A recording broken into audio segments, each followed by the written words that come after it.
Bonjour, bienvenue dans cette interview spéciale Box Office Pro. Aujourd'hui, donc, je suis avec deux Julien en plateau. Julien Marcel, bonjour. Bonjour Marion. Et aujourd'hui, nous avons le plaisir de recevoir un président international du marketing d'Universal, mais qui, le plus est français. Donc, on est évidemment très fiers, là, très chauvin. Voilà, on est vraiment heureux de vous recevoir aujourd'hui. Merci, bonjour Marion, bonjour Julien. Merci Bonjour, de m'accueillir. bonjour. Donc Voilà. Julien Noble, Voilà. le plus Frenchy des présidents de studios américains. Ça fait, on se demandait avant de commencer cette émission, depuis combien de temps tu es aux États-Unis, Julien? Ça fait 13 ans. 13 ans que je suis aux États-Unis. Je suis parti en 2010 de Londres, parce que je travaillais à Londres juste avant. Et ouais, 13 ans. C'est passé comme un clin d'œil, en fait.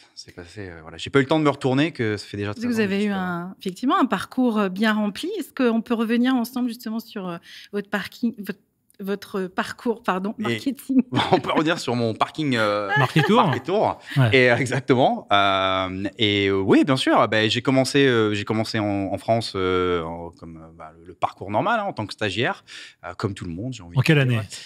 C'était en 2007. 2007. J'étais stagiaire à la 20th Century Fox en France. Voilà. Je travaillais pour Fred Mauger. À l'époque, qui était le directeur marketing. Voilà, j'ai passé un an incroyable là-bas, au département digital, sous Denis Amar. Et puis, à la fin de l'année, j'ai cherché, voilà, comme tout le monde en fin de stage, un job. À ce moment-là, on me dit qu'il y a un nouveau directeur marketing chez Disney qui recrute. Je le rencontre. Et comment s'appelle-t-il, ce nouveau directeur? Alors, je peux te le dire tout de suite, il s'appelle Xavier Albert. Le nom me dit quelque chose. Le nom te dit quelque chose. Je rencontre Xavier Albert très rapidement sur les Champs-Élysées. C'est un rendez-vous qui a duré 15 minutes.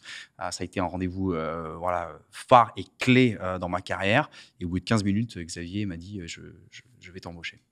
Voilà. Et puis, juste avant qu'on se sépare, Xavier m'a dit par contre, le job est à Londres. Est-ce que tu es partant? Et donc, est-ce que tu es toujours partant? Évidemment, moi, j'étais encore plus partant, bien au contraire. Très, très, très heureux d'avoir cette opportunité. J'ai bougé sur Londres. J'ai passé quelques années là-bas. J'ai passé presque 3 ans à Londres, où je travaillais pour Disney France. À la base, j'étais en charge du département digital pour Xavier. Et j'ai eu la chance, en étant basé à Londres, à l'époque, le marketing digital, ce n'était pas encore vraiment développé en 2007-2008. Donc, le département européen, le département IMEA et le département du domestique utilisaient cette agence londonienne pour gérer toute la partie stratégie créative, développement de sites internet, toute la partie achat média. Et je me suis retrouvé à travailler évidemment pour Xavier, pour la France. Mais mon homologue qui gérait l'Europe et les US a changé de compte et ne s'occupait plus de Disney. Donc, ses responsabilités m'ont été réattribuées. Et pendant 3 ans, je me suis occupé du marketing digital domestique, européen et français. Et puis après, dans la suite des choses, les US, Disney US m'a contacté, savoir si j'étais intéressé de bouger aux États-Unis pour prendre le rôle de responsable digital, mais sous la coupelle du département presse. Parce qu'à l'époque, le département digital, ce n'était pas encore ce que c'est aujourd'hui. Et donc, j'étais sous la presse. Alors, avant de continuer sur ton aventure américaine, je voudrais revenir sur un point dans les débuts de ta carrière française et européenne, donc à Londres, parce qu'il y a parmi tous ceux qui nous regardent beaucoup de jeunes professionnels. Moi, il y a quelques stagiaires qui ont commencé dans l'équipe il y a quelques jours. Il y a un truc qui est assez incroyable dans ton histoire, c'est que quand tu commences, on se dit il est envoyé directement à Londres, parce que le gars parlait parfaitement anglais, était complètement à l'aise. C'était ça Alors non, j'ai skippé ce petit détail. Je voulais pas prendre trop de temps, mais bien sûr. Non, alors en fait, non, pas du tout. Je parlais pas un mot d'anglais. Et on t'a envoyé à Londres alors que tu parlais pas un mot d'anglais? Xavier Albert m'a envoyé à Londres. Il y a cru alors que je parlais pas un mot d'anglais. Xavier m'a dit les mots exacts de Xavier Albert, qui pourra lui-même corriger ce que je vais dire. Il m'a dit non, mais tu baragouines. Et j'ai dit à Xavier non, monsieur, je ne baragouine pas. Je voudrais pas que vous soyez déçus parce que moi, je comprends vraiment rien du tout en anglais. Je regarde la série télé 24 heures chrono, mais j'ai besoin des sous-titres français parce que sinon, là, je suis perdu. Je viens d'acheter le dernier livre d'Harry Potter en anglais, mais je suis tellement frustré que j'ai arrêté à la page numéro 2 et je vais attendre la version française. Xavier m'a donc dit « Ouais, bon, ok, t'exagères. Combien t'as eu au bac ?» Dis-moi un peu. Et je lui dis « J'ai eu 1 sur 20 au bac. » Et il m'a dit, mais qui a 1 sur 20 au bac? Ce qui est bien, mais pas top. Voilà, ce qui est bien, mais pas top. Il m'a dit, mais qui a 1 sur 20 au bac? Et j'ai dit à Xavier, les gens qui se présentent. Voilà. Donc, mon niveau d'anglais était proche du néant. Voilà. C'est même pas de 0, parce que j'ai eu 1, mais du néant. Je ne parlais pas anglais. C'était vraiment, pour moi, la référence que je vais faire, c'est le 13e guerrier de John McTiernan avec Antonio Banderas, quand c'est un viking et qu'il doit apprendre à parler la langue de ses amis dans le film. Et ben voilà, pour moi, c'était du bruit, c'était comme lui. Je ne comprenais rien en anglais. Le seul mot que je connaissais, c'était pain au chocolat. Parce que c'est comme en français, voilà, c'était pas trop compliqué. Mais début, il est super ce début d'histoire parce que, en fait, il y a certains professionnels qui peuvent se reconnaître dans ce défi-là. Et donc, ce que tu avais à ce moment-là, c'est une sacrée confiance quand même pour être capable de dire je vais tenter le truc. Est-ce que c'était rétrospectivement de la folie, un excès de confiance, ou bien des managers qui t'ont fait la bonne confiance au bon moment? Alors, c'est des managers qui m'ont donné ma chance au bon moment, j'ai envie de dire. Mais voilà, j'ai toujours rêvé de travailler à Los Angeles, voilà, dans le temple du cinéma. Et je me suis dit, si je passe pas par la case Londres et j'apprends pas à parler l'anglais, je vais jamais y arriver. Ça va être impossible. Donc, le meilleur moyen de parler l'anglais, c'est vraiment d'aller dans le pays et d'être en immersion la plus totale pour arriver à s'améliorer. Parce que bon, j'étais vraiment nul, très, très mauvais. Et donc, ces premières années dans un studio américain à Londres, si on repart quelques années en arrière, ton rapport d'étonnement, qu'est-ce que tu as découvert là sur ces premières années-là sur l'industrie, comment fonctionne un studio, la place que tu as pu t'y faire? Qu'est-ce qui t'a étonné? Qu'est-ce que tu as retenu de cette première grosse expérience-là? Ouais, en fait, ça a été vraiment pour moi la découverte d'un univers que je ne connaissais pas. Je connaissais l'univers français donc quand j'étais à la Fox. Et quand je travaillais pour Xavier, j'ai tout de suite été envoyé à Londres. Je travaillais un peu dans l'agence, je travaillais un peu à Hammersmith, qui est le grand bureau de Disney basé à Londres. Et je faisais les allers-retours et je travaillais pour Xavier en France 2 jours par semaine. Et c'est vraiment l'immensité, parce que quand on est dans un territoire, on voit ce qui est en face de nous, on a la tête dans le guidon, on va sortir notre prochain titre. Alors qu'à Londres, alors qu'aux US, on est vraiment, on travaille des années en avance, 2, 3 ans en avance, parfois 4 ans sur les films d'animation. Vraiment, on commence à réfléchir à nos stratégies, à notre approche. Et j'ai découvert l'immensité, en fait, qu'était la machinerie Disney quand je travaillais pour Disney. Et c'était bien plus complexe que ce que j'en avais en tête quand j'étais juste à être sur le territoire français. Et ça m'a aidé à m'ouvrir l'esprit, à avoir une perspective où, quand je travaillais dans mon rôle IMIA européen, je ne travaillais pas pour un territoire, pour la France, mais je travaillais pour 43 territoires, les 43 territoires européens, où, culturellement parlant, ce qui se passe en France, ce n'est pas forcément ce qui va se passer en Égypte, ou ce n'est pas forcément ce qui va se passer en Afrique du Sud, ou en Allemagne, ou en Espagne, ou autre. Et ça m'a forcé à développer une flexibilité au niveau de ma créativité, au niveau de ma stratégie, au niveau de ma vision du média, et d'apprendre et de me faire éduquer. Je dis toujours ça aux équipes, de me faire éduquer par les marchés, en fait, de m'apprendre comment eux, ils marketent dans leur territoire. Et ça a été un moment incroyable. Ça a pris 3 ans où j'étais au jour le jour avec les marchés, à les avoir au téléphone, à apprendre comment l'Allemagne bossait l'achat média, alors que la France, on était sur quelque chose de complètement différent. Il passait par une agence et Xavier avait eu en tête d'acheter du média digital en direct. Donc, j'achetais en direct en France. C'est moi-même qui appelais Allociné pour booker tous les formats sur la plateforme, en direct.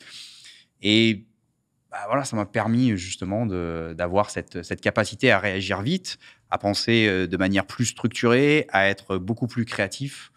Et à améliorer mes concepts d'idées au fur et à mesure. Et alors, après Disney Disney, toujours Disney. Ouais, je suis parti. J'ai fait un petit aller-retour en France. J'ai travaillé un peu pour Paramount en France avant de partir aux États-Unis et de bosser donc pour Disney, cette fois-ci aux US, dans le département presse, mais pour gérer la partie digitale. J'ai fait 5 ans chez Disney aux US, de 2010 à presque 2015.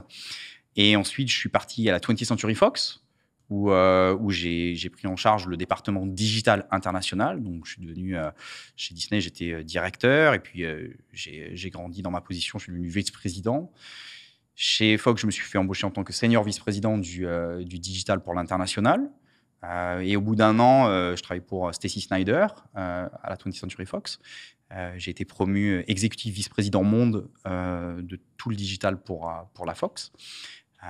Et je me suis retrouvé à la Fox dans un moment un peu clé parce que je suis arrivé et puis un an après mon arrivée, Disney a racheté la 20th Century Fox. Et ça a été un moment difficile, mais incroyable parce que vivre une OPA de l'intérieur, c'est quelque chose d'assez unique. Et beaucoup des équipes, à ce moment-là, comme on ne savait pas vraiment de quoi demain allait être fait, beaucoup des gens, beaucoup de mes équipes, ont décidé de changer d'horizon, de changer de job, puisque, voilà, encore une fois, on est racheté. Est-ce qu'ils vont nous garder? Est-ce qu'ils ne vont pas nous garder? Moi, j'avais juste envie de vivre l'aventure jusqu'au bout. Et ça m'a permis, au fur et à mesure, quand les départements s'amenuisaient, moi, je récupérais ces responsabilités, en fait. Et en plus du digital, je me suis mis à faire de la créa, de l'achat média, la data. Je me suis mis à faire de la stratégie en règle générale, à cutter des trailers et puis à faire de plus en plus de choses. Au bout de 18 mois après l'acquisition, légalement, c'est 18 mois, la compagnie a été intégrée à Disney. Et moi, je venais de chez Disney. Je ne souhaitais pas retourner chez Disney. Je venais d'y passer quasiment 8 ans de ma vie. Je me suis dit, bon, voilà, c'est super, je les adore, c'est les copains. Mais voilà, what's next, quoi. Et je me suis fait embaucher par la Warner. Donc, je suis parti chez Warner Bros. Et là, plus du tout dans le département digital, mais en tant que responsable marketing pour l'international, dans le sens très large du terme, où là, tous les départements marketing me reportaient. J'ai passé 2 ans là-bas. Alors, on va dire, 2 ans, c'est pas beaucoup. En fait, 2 ans, non, c'était pas mal. Et en fait, ce qui s'est passé, au moment où je suis arrivé à la Warner, à peu près 6-7 mois après mon arrivée, il y a eu un nouveau CEO qui a été nommé, qui s'appelle Jason Kilar. Et Jason a décidé du soir au lendemain, c'est même pas du jour au lendemain, c'est du soir au lendemain, de mettre tous les films directement sur la plateforme HBO Max et de ne plus passer par la case cinéma. Au même moment, il y a la période Covid. Et à ce même moment, Jason, qui venait du domestique, puisque HBO Max n'existait qu'au domestique, m'a informé que pour lui, sa priorité, ce n'était pas du tout l'international, c'était purement les US, et qu'il ne voyait pas de valeur ajoutée dans les marchés internationaux. Alors, je trouvais ça dommage, parce que moi, j'étais quand même là pour gérer les marchés internationaux. Ils m'ont proposé de bivouaquer, de partir et de gérer la partie domestique, et ce qui m'intéressait pas vraiment, en fait. Parce que moi, j'ai toujours été passionné pour les territoires, je suis passionné pour l'international. Et donc, je l'ai remercié de cette opportunité, mais je lui ai dit, voilà, moi, je ne me vois pas du tout dans ce rôle-là, quoi. Si j'étais dans un job ailleurs, chez Disney ou chez Fox, et qu'aujourd'hui, tu venais me chercher, je ne viendrais pas. Ce n'est pas du tout mon profil, ça ne m'intéresse pas vraiment. Donc, écoute, je pense que le mieux, c'est de se souhaiter bon courage, et puis de se dire à très vite. Et donc, on s'est séparés. Et j'étais à ce moment-là contacté par Universal, qui cherchait un président du marketing international basé à Los Angeles. Et c'était, pareil, un moment un peu clé pour eux parce que le département international avait toujours été basé à Londres. Et aujourd'hui, ils ouvraient un département international basé à Los Angeles. Il faut savoir que toutes les équipes des autres studios ont commencé à faire ce changement dès 2010. Et j'ai toujours entendu Universal va faire ce changement, ça va arriver chez Universal. Ça leur aura pris presque 11 ans parce que ça demande beaucoup de stratégie, beaucoup de réflexion sur comment remonter une équipe de A jusqu'à Z. Et j'ai été contacté donc par Michael Moses, qui est le CMO de la société, le Chief Marketing Officer, et par Donna Langley, qui est la chairwoman de la société, pour monter la première équipe internationale chez Universal, basée à Los Angeles. Et ça correspond aussi, en fait, cette décennie-là que tu as traversée, c'est le moment où l'international, qui était au départ la variable d'ajustement, devient une des 2 jambes du business, et où le digital, qui était un élément de marketing annexe, devient le cœur du sujet. Donc, pendant cette période-là, à travers 4 studios, si j'ai bien compté, tu as fait un bon tour d'horizon de l'industrie. La question que j'ai envie de te poser, c'est un peu celle qu'on avait déjà posée il y a quelques années à un de nos amis communs, Jean de Rivière, quand on l'avait interviewé. Vous pouvez le retrouver sur la chaîne Box Office Pro. Son interview est encore là, j'ai vu.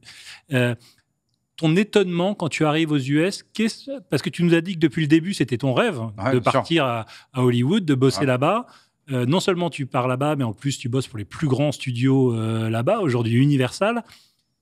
Qu'est-ce que tu attendais? Qu'est-ce que tu as découvert qui t'a surpris? Grosse question. Hein. Ouais, non, grosse question parce que j'en parlais récemment, quand on arrive aux États-Unis, déjà, c'est en tant qu'Européen, en tant que Français, la mentalité est vraiment, vraiment différente parce qu'on sait que ce qui se passe, c'est incroyable, mais ça peut s'arrêter du jour au lendemain. Parce que les États-Unis, la loi du travail américaine n'est pas du tout la même que la loi du travail française. Et donc, c'est vraiment de se dire, bon, voilà, aujourd'hui, je suis là, demain, je peux être à la maison. Et donc, c'est vraiment de profiter de ce moment et de voir ce qu'on va pouvoir construire. Tout de suite, on m'a mis au pied en me prévenant de ça, en me disant, voilà, tu sais, tu es là aujourd'hui, mais peut-être que d'ici moins de 6 mois, tu es de retour en France. Donc, je me suis dit, OK, bon, mais là, il va falloir que je dépote vite, je dépote bien, et que je leur montre ce dont je suis capable. Et pareil, comme quand j'étais à Londres, j'ai découvert la machinerie qui était Disney. Là, en arrivant aux États-Unis, et puis à travers les 4 studios que j'ai fait, comme tu disais, Julien, le monde. Alors là, vraiment, c'est l'envers du décor sur comment on greenlight un film. Comment on arrive, comment au studio, il y a quelqu'un qui vient nous voir en disant, voilà, j'ai un script, ou je suis un écrivain, j'ai une idée de script, ou bonjour, je suis Steven Spielberg, j'ai un script, j'ai écrit, on va faire le film. Comment un film va se mettre en chantier? Vraiment, là, de A jusqu'à Z, à quel moment l'équipe de production est en charge, à quel moment l'équipe marketing arrive, et comment on arrive à créer un événement mondial quand on sort un film, parce que c'est un instant T, quel que soit le film, quel que soit le studio, c'est comment on va créer cet événement culturel. Et ça, je l'ai appris et je l'ai découvert vraiment en étant aux US, en voyant vraiment, c'est de l'envers du décor, de se dire, là, je suis vraiment dans les tuyaux, quoi. Je suis avec eux, on va être là ensemble dès le départ. Aujourd'hui, chez Universal, je fais partie du comité de Greenlight. Donc, ça veut dire que j'ai la chance d'avoir des scripts qui me sont envoyés. On est une douzaine de personnes dans ce comité. On lit les scripts et puis on se retrouve en général une semaine, 15 jours après, ça dépend, le comité de Greenlight, et en discutant des scripts, en disant, alors, est-ce qu'on le fait ce film ou pas? Si oui, pourquoi? Combien est-ce qu'on pense que ce film peut faire? Qui seraient les talents idéalement dans ce film? C'est un process incroyable. Moi, je viens de Solliès-Pont. Hein. Solliès-Pont, c'est la capitale mondiale de la figue, pour ceux qui ne connaissent pas. Hein, c'est dans le sud-est de la France. C'est un petit village. Il n'y a pas beaucoup d'habitants. 2 salles, 2 ambiances. Quoi. Il n'y a qu'une seule salle de cinéma là-bas. Mais ouais, 2 salles, 2 ambiances. Donc, c'est de se dire, c'est vraiment un autre monde. Là, on est vraiment au cœur du système. On a l'opportunité d'influencer la manière de faire des films. On parle avec les réalisateurs, on discute, on donne des notes à des réalisateurs sur le premier acte, deuxième acte et le troisième acte d'un script. Alors, ouais, ça, c'est pas mal, mais c'est vrai que si là, c'était un peu plus court ou là, un peu plus marrant, c'est ça, c'est quelque chose que j'en reviens toujours pas, en fait. Alors, est-ce que ces comités de Greenlight, c'est des machines à avoir toujours les mêmes? Comment est-ce que un nouveau créateur, un nouveau concept, une nouvelle IP arrive dans ces comités de Greenlight? Ouais, parce que moi, si j'ai un script, je peux pas te l'envoyer directement. Non, t'as pas le droit. Ouais, je sais. Ouais. Comment ça fonctionne? En fait, ça fonctionne. Donc, il y a un département de la production chez nous qui gère ça, qui identifie les talents en devenir, que ce soit aussi bien les écrivains que les réalisateurs ou que les talents eux-mêmes, je veux dire les acteurs, pardon. Déjà, pour envoyer un script, il faut que tu aies un agent et un avocat. Et qu'ensuite, ce soit ton agent ou ton avocat qui envoie ton script à notre avocat directement, parce que c'est ta propriété intellectuelle, et tu ne veux pas que ta propriété intellectuelle soit envoyée à n'importe qui, parce que si tu me l'envoies à moi, je ne te réponds pas, et que ce n'est pas fait de manière légale, dans quelques années, si j'ai un film qui ressemblerait un tantinet à ce que toi, tu avais écrit, ça pourrait devenir un problème. Donc, c'est pour ça que moi, je ne reçois jamais de script en direct. Ça passe par notre département légal et notre département de production. Et c'est notre département de production qui nous envoie les scripts en interne. Et à partir de ce moment, c'est là où on va lire les scripts. Et il y a plusieurs chefs de projet, en gros, si vous voulez, dans le département de production. Et ils sont là pour vraiment aller chercher les nouveaux sujets, les nouvelles IP, les nouveaux talents, et trouver le film de demain. Parce que entre le moment où on va lire le script et le moment où le film il va être dans une salle de cinéma, il peut se passer 2 ans, il peut se passer 5 ans. Alors, est-ce que ce sera toujours d'actualité dans 5 ans de faire ce script qu'on a lu 5 ans auparavant? Ça, c'est le pari qu'on fait à chaque fois qu'on greenlight un film. Et ça, c'est vraiment le cœur du processus de décision créative. Donc, toi, tu sais déjà tout ce qui se profile pour les années qui viennent. Mais jusqu'en 2025-2026. Ah ben, on va rester encore un petit moment.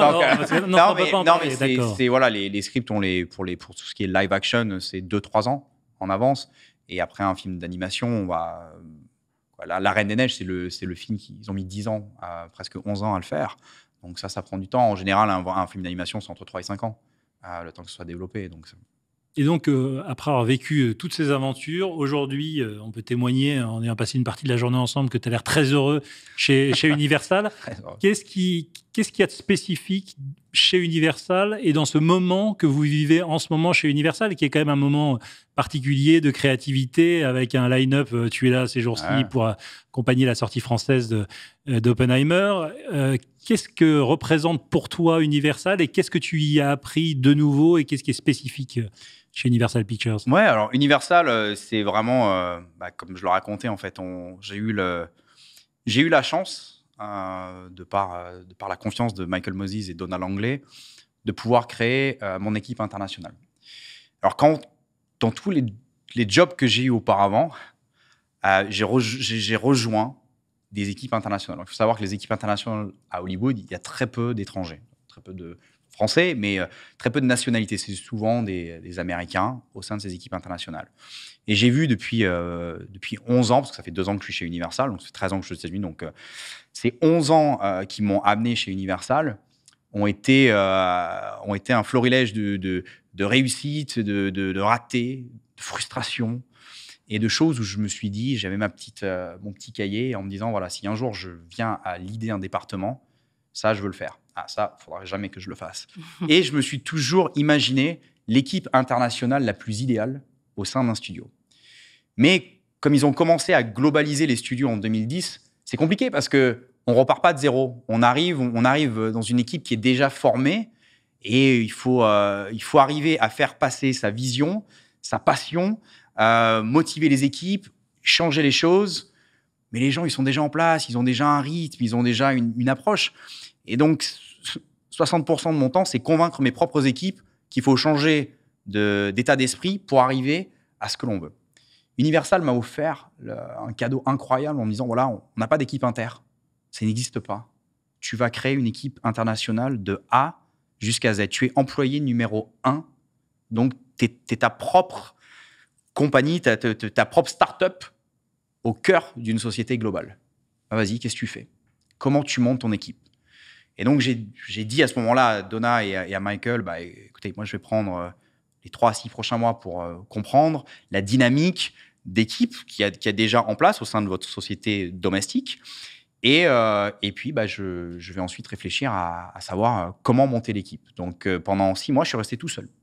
Je voulais vraiment m'imprégner déjà de l'ADN Universal et de comprendre les dynamiques avec tout le monde au domestique. Et puis, au bout de 6 mois, j'ai commencé à monter mon équipe. Et en disant, voilà, quelle serait l'équipe idéale après 11 ans d'expérience aux États-Unis, quelle serait l'équipe internationale idéale pour arriver à répondre au mieux aux attentes des territoires. Et je me suis dit, pour moi, j'ai 2 questions auxquelles il va falloir que je réponde. La première, monter une équipe, ça prend 3 à 5 ans. C'est pas quelque chose qui se fait comme ça. C'est 3 à 5 ans pour monter une équipe et vraiment avoir une bonne dynamique.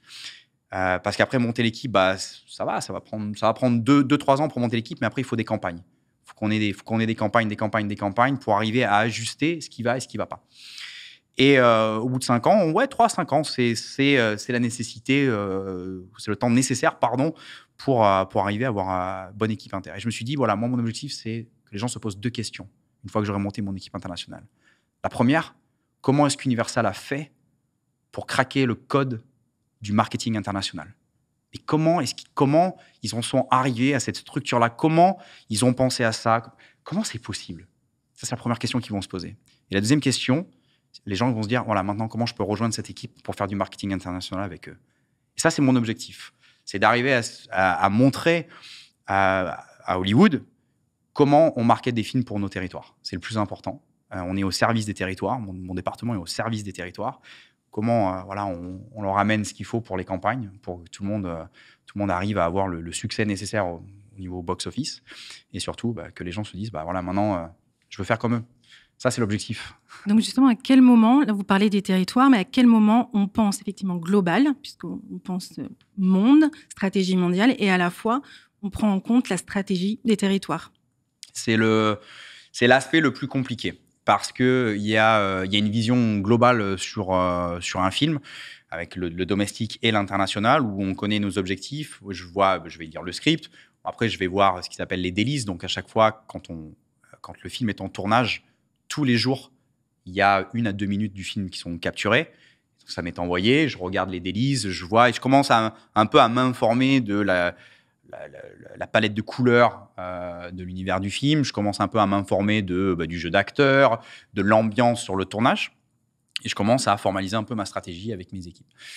Et ensuite, c'est vraiment une danse avec les territoires, d'arriver à les éduquer sur le film, qu'est-ce que c'est quoi, qu'est-ce qu'on va essayer de faire passer comme message, comment on veut amener ce film sur le grand écran, et de comprendre leurs attentes en local, puisque chaque territoire, chaque région, la région d'Amérique latine, la région européenne, la région d'Asie, sans parler de la Chine, de la Corée, du Japon et de l'Australie, ont vraiment, culturellement, si je ne veux pas faire de clichés, mais en gros, c'est les 5-6 types de campagnes que je développe par film, et ensuite d'arriver à marier les attentes que le réalisateur, les producteurs, le studio va avoir sur un film avec les attentes que le territoire va s'en faire, puisque une comédie romantique va marcher d'une certaine manière dans un territoire et vraiment différent dans l'autre. Une comédie va pas du tout marcher une comédie américaine va pas du tout marcher en France, mais ça va beaucoup marcher en Angleterre, en Australie, en Allemagne et au Mexique. Et c'est comment on arrive à amener l'essence du film sans trahir culturellement ce que le marché souhaite faire. Ça, c'est le plus dur. Et c'est un jeu de confiance. On fait confiance au territoire qui, personne autre que les territoires savent comment marketer leur film. C'est comment être éduqué, être prêt à être ouvert d'esprit et de se faire éduquer par le territoire sur ce qu'ils veulent faire, comment ils vont y arriver. Et à moi d'expliquer ça aux réalisateurs, aux producteurs à LA, et de leur montrer que oui, le message va être un petit peu différent en France parce que, en fait, vous comprenez, culturellement, ils pensent comme ça, ils avancent comme ça. Donc après, c'est vraiment le jeu de l'amour et du hasard avec nos réalisateurs et nos producteurs et nos execs. Alors, tout américain, que tu sois devenu exec américain, je ne sais pas si tu es américain d'ailleurs. Non, je ne suis pas américain. Non, tu n'es pas américain. Tu es resté français. Je suis resté français. Qu'est-ce que tu penses que dans ton ADN et dans ce que tu apportes de l'expérience française, qu'est-ce qui fonctionne bien dans ce monde nord-américain? Qu'est-ce qui a peut-être été plus difficile? Mais est-ce qu'on a des atouts particuliers à faire valoir? Je pense que on a tous nos propres atouts. Après, moi, j'ai toujours été passionné de cinéma. Je pense que en tant que Français, j'ai grandi ici. Moi, j'ai grandi dans le sud-est de la France, comme je le disais. J'ai fait mes études dans le sud, à Aix-en-Provence. Je suis monté vivre à Paris. Et j'adore le cinéma d'auteur. J'adore le cinéma d'animation. Mais vraiment, c'est une passion depuis toujours. Pour moi, le cinéma, je ne vois pas le monde autrement que par le cinéma. Et c'est d'arriver à amener cette passion. Alors, je pense que peu importe la culture, si tu es passionné, que tu arrives à faire passer ça au cœur du studio, déjà, c'est bien. En plus, quand tu dis que tu veux travailler dans le département international et que tu viens de l'international, ça, c'est une vraie valeur ajoutée. J'ai vécu à l'étranger, dans plusieurs pays avant d'aller aux États-Unis. Donc, ça, le tout, un peu le tout entremêlé m'a permis d'avoir une vraie légitimité. Alors après, ça n'a pas toujours été, ça l'est pas, hein, ça n'a pas toujours été facile, c'est toujours compliqué, parce que faire sa place au cœur du système, au sein d'un studio, au départ, et puis même, comme je le disais, aujourd'hui, c'est faire entendre sa voix, parce que je dis toujours, we have a voice. Donc c'est arriver à faire passer notre message pour représenter au mieux les territoires. Et parfois, c'est pas forcément aligné avec la vision d'un réalisateur ou des producteurs. Et donc, c'est arriver à faire passer ce message culturel qu'ont les territoires auprès de ces exécutifs-là. Mais ouais, le fait de représenter l'international et d'être français, ça m'aide. Ça me légitimise, on va dire, avec eux.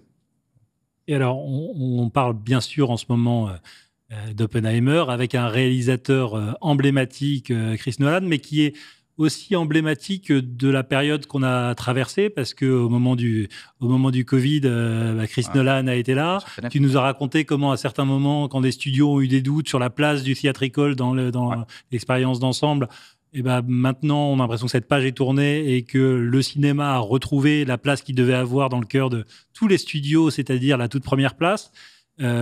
Pour un passionné de cinéma comme toi, comment tu vis le moment dans lequel on est aujourd'hui? Est-ce que tu as l'impression qu'on est tiré d'affaire? Est-ce que tu as l'impression que les challenges sont encore immenses devant? Comment tu vis ça, à la fois dans le lien avec des réalisateurs emblématiques comme Chris Nolan, mais aussi quand tu regardes dans le rétroviseur ce qu'on vient de vivre depuis quelques années? Ouais, alors j'étais chez Warner quand on travaillait sur Tenet avec Chris Nolan et Emma Thomas, sa productrice et son épouse.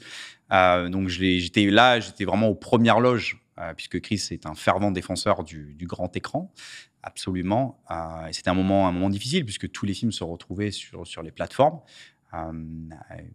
Évidemment, Chris, lui, a levé la main immédiatement et a crié haut et fort que pour lui, il n'y avait pas d'autre expérience que la salle de cinéma.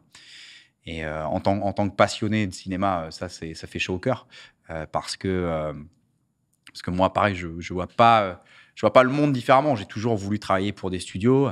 Je me suis, dans ma carrière, jamais vraiment rapproché des plateformes, quelles qu'elles soient. Je les respecte énormément, voilà, c'est super, mais c'est pas mon ADN, c'est pas comme ça que je vois le monde et que je l'ai jamais vu.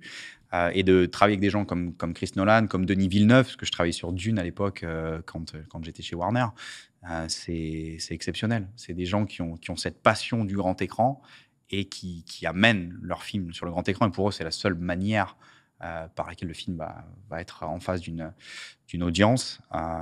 C'est exceptionnel.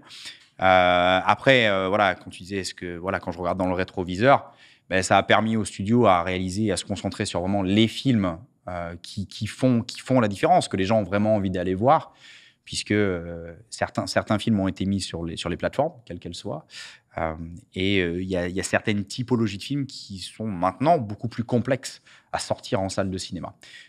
Donc à nous, dès le comité de Greenlight, d'identifier les projets qui sauront faire que les gens ont envie de se déplacer, ont envie d'aller aux salles de cinéma. À nous d'identifier les nouveaux créateurs, comme tu dis, là, tu vois, amener ces nouvelles tendances, qui est le super réalisateur du moment qui va pouvoir nous permettre de marquer notre différence. Et quel est le marketing d'aujourd'hui, de demain, qui va donner cette envie aux gens, parce qu'on a le bon film, on a la bonne équipe créative, maintenant il faut le bon marketing. Et c'est arrivé maintenant à muscler notre jeu, comme dit Aimé Jacquet. Voilà. Alors, j'ai envie de te poser pour terminer cet entretien, on a encore 1000 questions à te poser, mais une question qui va te vieillir d'un coup. Le jeune stagiaire qui a commencé chez nous ce matin, quel conseil tu as à lui donner si c'était un passionné de cinéma pour conduire le mieux possible sa carrière dans ce beau secteur? C'est toujours compliqué de donner des conseils parce que c'est une question tellement personnelle. Pas genre, j'ai pas envie d'y répondre à ta question, je viens bien sûr. Mais ça dépend tellement de nous tous, en fait. Voilà, c'est déjà de ne pas perdre sa passion, de toujours rester passionné, de toujours continuer d'avoir envie d'apprendre, d'avoir envie d'évoluer et de faire les choses différemment, de se dire, bon, voilà, faire un copier-coller, pourquoi moi ? Pourquoi dans ce cas-là, ce serait moi ? Mais d'arriver à réfléchir. Moi, j'ai toujours eu Xavier avec qui j'ai lancé ça. Moi, j'ai lancé le concept des WowID. Je disais toujours à Xavier à l'époque, écoute, je vais te présenter des idées. Je vais t'en présenter 5 par campagne. Si tu me dis pas « waouh, c'est une bonne idée », ça veut dire que c'est une mauvaise idée. C'est ce qu'on appelle une FBI, une fausse bonne idée. Et donc, je disais toujours à Xavier, voilà, moi, l'idée des WowID, c'est hyper important dans mes campagnes. Et avec ma passion, je cherche toujours aujourd'hui 5 à 10 WowID sur l'ensemble des campagnes pour nos territoires. Et d'arriver à amener ça sur la table. Donc après, moi, j'ai toujours aimé, été passionné de créa. Donc c'est vraiment le contenu, la créativité, c'est ce qui va nous emmener à marquer notre différence. Quand on travaille sur une campagne, j'ai eu vraiment la chance de travailler sur une campagne comme Deadpool, par exemple, en 2015, et puis Deadpool 2. Je parlais avec Ryan Reynolds à ce moment-là, quand on monte la campagne ensemble. Et je lui dis, ce serait hyper drôle. Ah, mais franchement, Ryan, que tu ailles présenter tes excuses à David Beckham. Il me dit, ouais, mais pourquoi? Mais je dis, parce que dans le premier film, en fait, tu te moques un peu de sa voix, donc ce serait hyper marrant que tu ailles chez lui, que tu tapes à la porte et que tu t'excuses, etc. Il me dit, ouais, il acceptera jamais. Je dis, mais écoute, laisse-moi faire. Donc, chemin faisant, on a réussi, on a rencontré Beckham, je lui ai pitché l'idée, il a adoré. Et puis, la chose qui se crée, c'est une vidéo avec Ryan Reynolds en tant que Deadpool et David Beckham. Ryan vient me voir, il me dit, bon, on a fait Beckham, là, qu'est-ce qu'on fait d'autre pour la campagne? Je dis, écoute, ce serait trop cool, mais vraiment trop cool d'avoir Céline Dion. Il me dit, pourquoi Céline Dion? Je dis, elle est canadienne, t'es canadien, on pourrait développer une chanson rien que pour Deadpool. Ensuite, on la met pour les awards, et ce serait top, non? Qu'est-ce que t'en penses? Il me dit, elle voudra jamais. Je dis, qui tente rien à rien. On essaye. On est parti, elle a dit oui. Donc, on a été filmé au César Palace, une chanson avec Céline Dion, Ryan Reynolds. Voilà, c'est toujours de se dire, voilà, c'est quoi la grosse idée, là? Oser des trucs. Oser, pas avoir peur, être passionné, pas se décourager. Parce que, alors là, à Hollywood, c'est vraiment, on va essuyer des refus en permanence, et c'est pas grave. C'est toujours continuer, toujours avancer, et toujours réfléchir en se disant, voilà, qu'est-ce qui serait. Si moi, j'étais à Solliès-Pont, capitale mondiale de la FI, comme je l'ai dit plus tôt, assis chez moi, qu'est-ce que c'est qui me passionnerait et qui me donnerait envie d'aller voir ce film au cinéma? J'essaie de toujours penser à ça en me disant, quand j'étais plus jeune, qu'est-ce que c'est qui me plaisait? Notamment, j'adorais les trailers. Je pouvais passer des journées entières à regarder que des bandes annonces. C'est vrai que j'adore aller à Deauville au Festival des Exploitants, parce que je passe une journée dans une salle à regarder des bandes annonces. Je suis au paradis. Mais je me rappelle de ces moments quand j'étais plus jeune, et j'achetais des magazines qui fournissaient des DVD-ROM à l'époque, que je mettais dans mon lecteur DVD, où je voyais des bandes annonces pour la première fois, tout pixelisé, mais c'était génial. Et je me dis, voilà, comment on arrive à convaincre quelqu'un qui habite dans un petit village, ou que ce soit en France, de se dire, ça serait trop cool d'aller au cinéma. J'ai trop envie d'y aller. Et j'ai envie d'aller voir ce film. Et moi, mon job, c'est aujourd'hui d'arriver à identifier les idées qui vont donner envie à cette personne d'y aller. C'est ça qu'il faut garder en tête. C'est sympa d'imaginer que le président du marketing mondial d'un studio se demande ce qui se passe dans la tête des spectateurs dans un petit village français pour décider des campagnes mondiales. Elle vient de partout, Paris province. Et c'est hyper important de jamais oublier. On fait tout ça pour l'audience, pour les gens qui ont envie pendant 1h30, 2 heures, 2h30, 3 heures, selon les films, mais qui ont envie de quitter leur quotidien et d'aller se distraire pendant tout temps. Quoi qu'il se passe dans le monde, les gens ils vont toujours au cinéma parce qu'ils déconnectent et ils se connectent à une réalité un peu différente, et ils rêvent. On est marchand de rêves. Mon père, il me disait toujours, ça sert à quoi la communication que tu fais? Je dis toujours, je vends du rêve, papa. Et c'est ça, en fait, c'est faire rêver. C'est ça qui est génial. Ça fait rêver. Ça nous permet de penser à autre chose et de voir plus loin, plus grand. Je vends du rêve, papa. Je pense que pour terminer cette saison, tu vois, cette interview, c'est le cadeau en complément de toutes les émissions qu'on a faites depuis le début de la saison. Et donc, on est très, très heureux et très fiers d'avoir pu accueillir Julien Noble pour cette dernière interview de la saison, et pour avoir vécu quelques années à Los Angeles, je peux vous dire que quand tu dis que tu es français comme Julien Noble, ça fait quelque chose. Ça ouvre des portes. Moi, j'ai la chance de m'appeler Julien comme lui, il y a toujours un petit doute, mais en fait, c'était lui le vrai. Merci beaucoup, Julien. Merci. Un grand merci. Oui, merci pour cette interview. Waouh! Waouh. Waouh.